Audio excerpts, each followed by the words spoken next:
Lumabas na tayo, takasan na natin ang mundo. Magtago papalayo sa mas tahimik at payapang mundo. Umubulong ang hanging kapihan at huni ng ibon. Dumudulog at tinatawag na tayo ng bundok.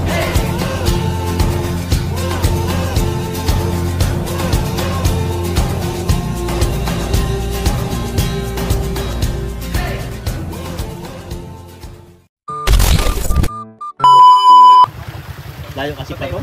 Tinada. Baliwalaw. Bantay mo pa yan. Eh?